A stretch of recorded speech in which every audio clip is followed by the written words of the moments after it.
नमस्कार, मी मेघा परब, मेघा किचन आर्टमध्ये सर्वांचं खूप खूप स्वागत। आज आपण खव्याची तीळ आणि शेंगदाणा अशी मिक्स आपण संक्रांतीसाठी वडी बनवतोय। त्याच्यासाठी इथे मी शेंगदाणा भाजून घेतलेले आहेत। याची आपण जाडसर पूड करून घेणार मिक्सर मधून।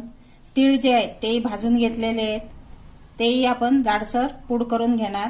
थोडंसं आपण किसून खोबरं घेतलंय, सुकं खोबरं आहे, वेलची पूड लागेल। इथं आपण 100 ग्रॅम खवा घेतलाय, तर तो मी आता थोडासा परतून घेणार आहे आणि ह्याला आपल्याला साखर लागणार आहे। आपण साखर घालून वडी बनवतोय, तुम्ही गूळ घालूनही बनवू शकता। हा थोडासा मी परतून घेणार आहे खवा।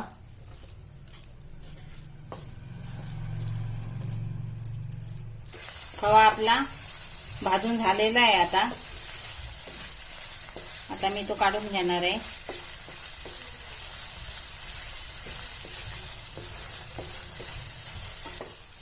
खवा आता भाजून झालेला आहे, साधारण अर्धी वाटी आहे। आपण तीळ जे आहेत ते 1 वाटी घेतलेत, शेंगदाणा 1 वाटी आणि खवा अर्धी वाटी घेतलेला आहे। तर हे आता भाजून आपला झालेला आहे, काढून घेऊया। ज्या वाटीनं आपण तीळ घेतलेले आहेत, शेंगदाणा घेतलेला आहे, त्याच वाटीने मी 1 वाटी साखर घेतलेली आहे। त्याला आपण थोडंसं पाणी घालतो, अर्धी वाटीपेक्षा कमी पाणी घातलेलं आहे। याचा आता आपण घट्टसर पाक करून घेऊया, म्हणजे थोडा आपल्या बोटांना चिकट लागला पाहिजे पाक। तुम्ही साखर कमी जास्त करू शकता। मी 1 वाटी घेतलेली आहे।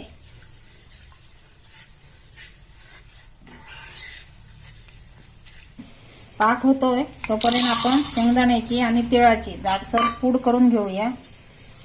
आपण जाडसर पूड करून घेतली शेंगदाण्याची, तशीच आपण तिळाची पण आता घेऊया। तिळाची पण आपण पूड करून घेतली, जाडसर पूड, अगदी थोडंसं फिरवायचं। आपण हे ग्रीस करून घेतोय, याच्यामध्ये आपण वड्या थापून घेणार।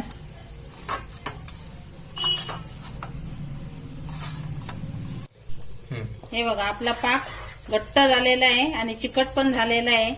असा चिकट झाला पाहिजे पाक। आता आपण त्याच्यात सगळे साहित्य घालूया।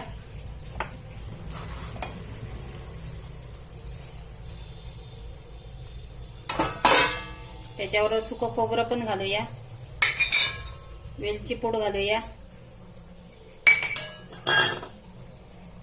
खवा घालते आता मी, जो आपण भाजून ठेवला होता बाजूला तो।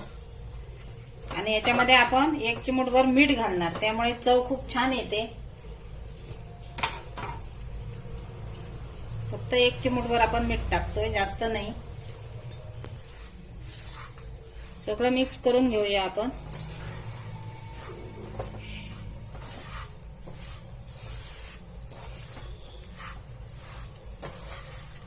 खवा घातल्यामुळे बर्फी खूप छान लागते, मस्त चव येते त्याला।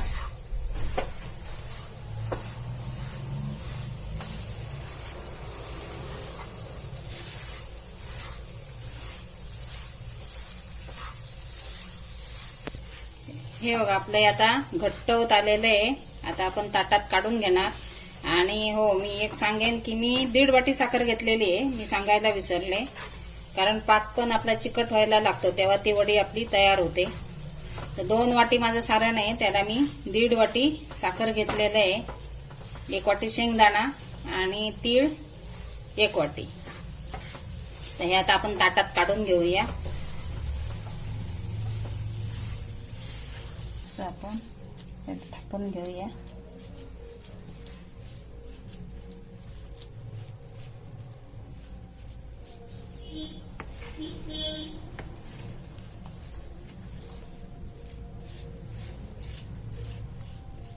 प्लेन करून घेऊया आणि थंड झाल्यावर, थोडेसे थंड झाल्यावर आपण त्याच्या वड्या कापायच्या आहेत। अशी आपली ही शेंगदाणा, तीळ, खवा बर्फी तयार आहे।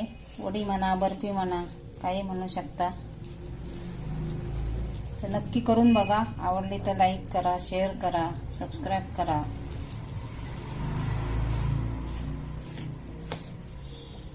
अशी दाबून घ्यायची त्याला।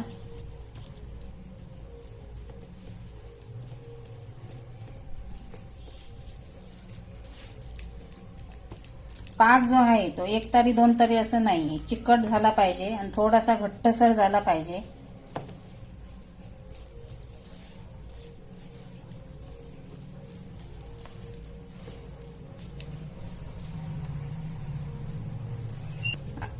आपण असं आता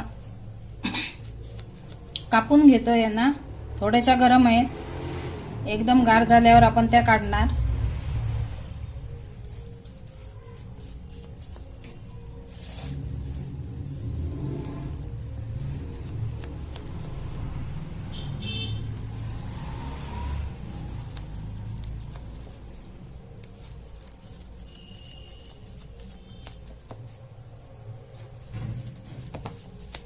अशी आपली खव्याची, तिळाची शेंगदाणा बर्फी तयार आहे. नक्की करून बघा. आवडली तर लाईक करा, शेअर करा, सबस्क्राईब करा.